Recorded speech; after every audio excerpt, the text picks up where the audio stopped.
নমস্কার বন্ধুরা, আমি সুমন। তোমরা এখন দেখছো হাউস কুকিং ব্লগ। আজকে আমাদের নতুন একটা রেসিপি হলো পমফ্রেট মাছের তাওয়া ফ্রাই। চলো দেখে নেওয়া যাক এই রেসিপিটি তৈরি করার জন্য কি কি উপকরণ লাগছে।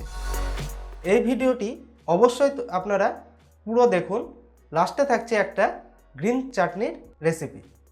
তাহলে আজকে এই রেসিপিটি তৈরি করার জন্য যেগুলো উপকরণ লাগবে, সবার প্রথমে লাগবে হচ্ছে পমফ্রেট মাছ, সাদা তেল নিয়েছি, চালের গুঁড়ো, বেসন, লবণ, আদা এবং রসুন পেস্ট, এখানে কাঁচা লঙ্কার পেস্ট, হলুদ, কাশ্মীরি লাল লঙ্কার গুঁড়ো, জিরে গুঁড়ো, ধনে গুঁড়ো, এখানে লেবু, এখানে হচ্ছে চাট মশলা। তাহলে সবার প্রথমে আমরা মাছটাকে ম্যারিনেট করে নেব। তার জন্য যেগুলো দেব, এখানে লঙ্কার পেস্টটা দেব, আদা রসুন পেস্ট,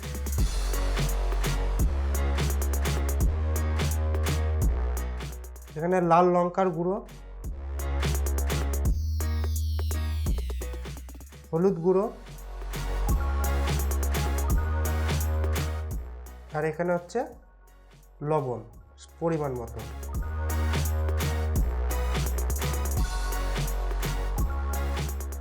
আর অল্প পরিমাণ সাদা তেল, আর একটু লেবু।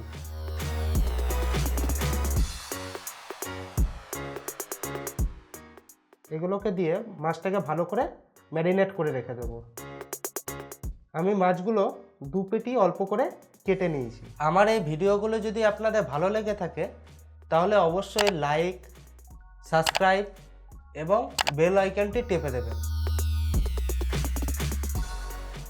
আমরা এইভাবে ম্যারিনেট করে মোটামুটি 30 থেকে 40 মিনিটের মতো মাছটাকে রেখে দেব। তাহলে মাছটাকে প্রথমে আমরা কোটিং করে নেব। তার জন্য আমি 1 কাপের মতো বেসন দিলাম, হাফ কাপের মতো আমি চালের গুঁড়ো দিয়ে দেব,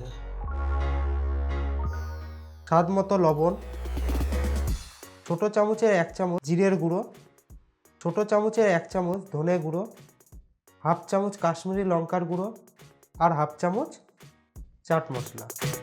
এবার এটাকে ভালো করে আমরা মেখে নেব। এবার একটা করে মাছ আমরা কোটিং করে নেব।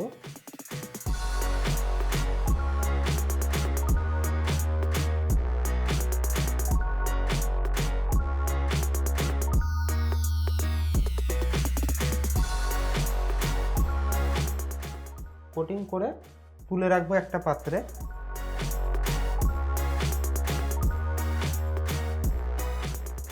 কোটিং আমাদের করা হয়ে গেছে। এবার এটাকে তাওয়াতে ফ্রাই করে নেব।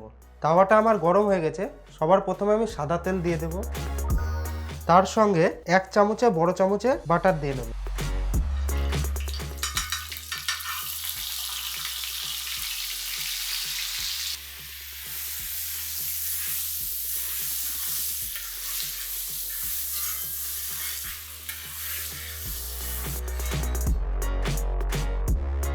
আমার তেল আর বাটারটা গরম হয়ে গেছে। এবার একটা একটা করে মাছ ছেড়ে দেব।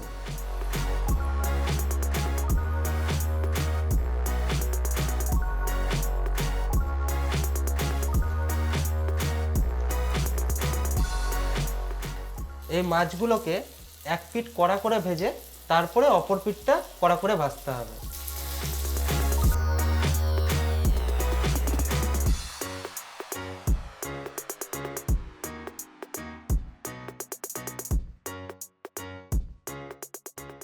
অবশ্যই যখন কড়া করে ভাজবেন হিটটাকে মিডিয়াম হিটে রাখবেন। মাছগুলো যেহেতু কোটিং করা আছে সেই জন্য একটু ভালো করে ভেজে নেবেন। মাছগুলো আমাদের ভাজা হয়ে গেছে। এবার এগুলোকে একটা প্লেটে তুলে নেব। তার আগে গ্যাসের ফ্লেমটা অফ করে দেব।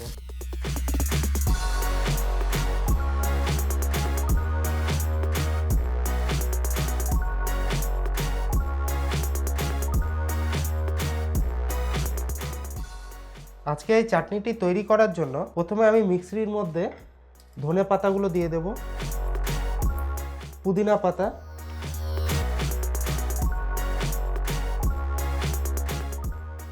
এখানে একটা টমেটো আমি পুড়িয়ে নিয়ে খোসা ছাড়িয়ে নিয়েছি,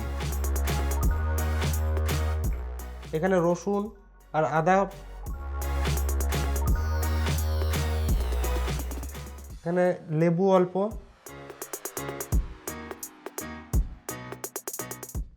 কাঁচা লঙ্কা,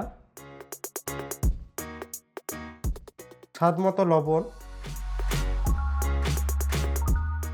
এখানে অল্প সামান্য পরিমাণে তেল দিয়ে এটাকে পেস্ট করে নেব। আমার গ্রিন চাটনিটি পেস্ট করা হয়ে গেছে, এটা একটা পাত্রে ঢেলে রাখবো।